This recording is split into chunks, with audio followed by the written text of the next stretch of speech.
Boa tarde, meus queridos. Hoje é segunda-feira, 10 de abril. Nosso tema de reflexão nessa manhã, o Evangelho Eterno. Temos 3 textos para conferirmos aqui nas Escrituras. Os 3 falam do mesmo assunto. Portanto, vamos nos ater apenas ao primeiro deles, 1 Coríntios capítulo 15, versos 1 ao 4, que diz assim: Irmãos, venho lembrar-vos o Evangelho que vos anunciei, o qual recebestes e no qual ainda perseverais. Por ele também sois salvos, se retiverdes a palavra tal como vô-la preguei, a menos que tenhais crido em vão. Antes de tudo, vos entreguei o que também recebi, que Cristo morreu pelos nossos pecados, segundo as Escrituras, e que foi sepultado e ressuscitou ao terceiro dia, segundo as Escrituras. Baseado nesse texto e nos outros dois, de Romanos 3, 24 a 26, e Romanos 5, 6 a 8, é feita a pergunta: como o Evangelho Eterno é apresentado nesses textos? Que esperança é oferecida a cada um de nós? Ora, o Evangelho é apresentado aqui trazendo a notícia, a boa nova, o Evangelho, da morte de Cristo por nossos pecados, uma morte expiatória, uma expiação feita por cada um de nós, a sua vitoriosa ressurreição, que é a garantia da eternidade para todo aquele que nele crê. O apóstolo Paulo, ainda em 1 Coríntios capítulo 15, num verso que não é citado aqui na lição, no verso 19, ele diz o seguinte: se a nossa esperança em Cristo se limita apenas a esta vida, nós somos os mais infelizes de todos os homens. Na versão revista e corrigida diz, somos os mais miseráveis de todos os homens.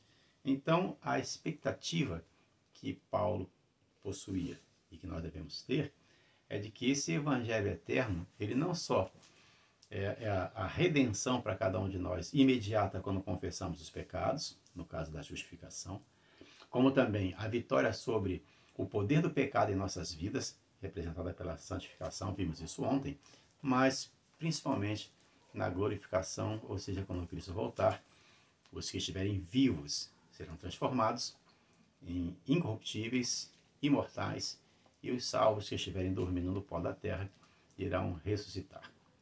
Na carta de Paulo aos Coríntios, ainda no capítulo 15, nos versos 51 e 52, ele confirma isso. Eis que vos digo um mistério: nem todos dormiremos, mas transformados seremos todos, num momento, no abrir e fechar de olhos, ao ressoar da última trombeta. A trombeta soará, os mortos ressuscitarão incorruptíveis e nós seremos transformados. Jesus morreu na cruz, a dolorosa morte de todos aqueles que se perderem. Ele experimentou a segunda morte na cruz, é um mistério que ainda vamos ter que estudar durante toda a eternidade. Ele experimentou ali na cruz o juízo. Toda a aversão que Deus tem contra o pecado foi colocada sobre Jesus naquele dia. Ele foi rejeitado para que nós pudéssemos ser aceitos. Ele morreu a morte que era nossa para que pudéssemos viver a vida que era dele. Pelo princípio de retribuição, obediência significa vida. Assim foi dito aos nossos primeiros pais no Éden: se vocês forem obedientes, não se alimentarem de tal alimento, vocês viverão. Nesta ordem estava implícita o seguinte: obedeceu, viverá. Desobedeceu, iria morrer. Nossos pais erraram e nós falhamos, e pelo princípio da retribuição, o que cabe a nós, o nosso salário, é a morte, a segunda morte.